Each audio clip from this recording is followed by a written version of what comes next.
პირველ რიგში რაც შეეხება ეკონომიკურ სარგებელს, იმ შემთხვევაში თუ ნამდვილად მოხდა ქვეყანაში 6.6 მილიარდი დოლარის შემოდინება ამ პროექტის პარკლებში, წმინდად ეკონომიკურად ამას შეიძლება ქონდეს პოზიტიური ეფექტი.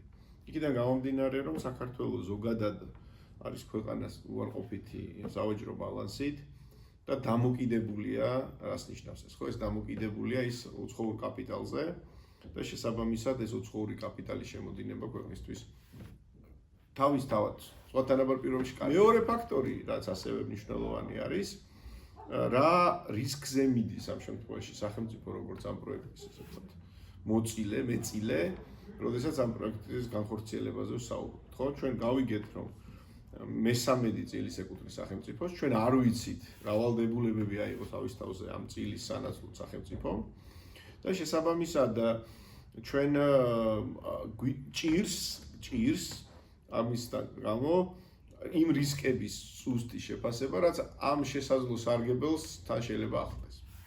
რაც ძალიან საინტერესო არის, ეკონომიკური ეფექტზე საუბრისას ასევე არის ზუსტი ანალიზი საჭიროება აი მიწების გასხვისების ან გადაცემის შესახებ, რომელიც სახელმწიფომ ჩადო ამ პროექტში. რატომ? ხო, იმიტომ რომ ამ მიწებს თავისთავად აქვს ღირებულება.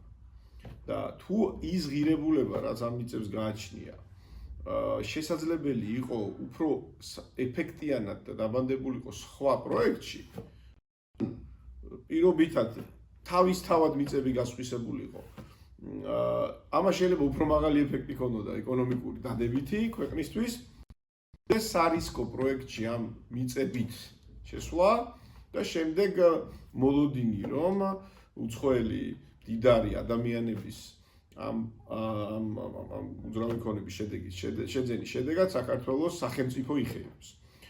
ამიტომაც ძალიან ბევრი კითხვის ნიშანია და რომ შევაჯამო, მე მიჭირს დეტალების გარეშე ზუსტი ეფექტის შეფასება, ცალკე მეცნიერება პრინციპში, მაგრამ მგონია, რომც მოხდეს ამ მთელი თანხის შემოტანა უცხოეთიდან ქვეყანაში, რისკები არის ძალიან მაღალი. რომ გარემოს დაზიანდება, რომ სახელმწიფოს შეიძლება გრძელვადიანად სწრაფი სარგებელი მიიღოს, მაგალითად დასაქმების მხრივ, ეკონომიკური აქტივობის გააქტიურების მხრივ. მაგრამ არის მაღალი რისკი, რომ გრძელვადიანად უარყოფითი ეფექტები ქონდეს ამ პროექტს.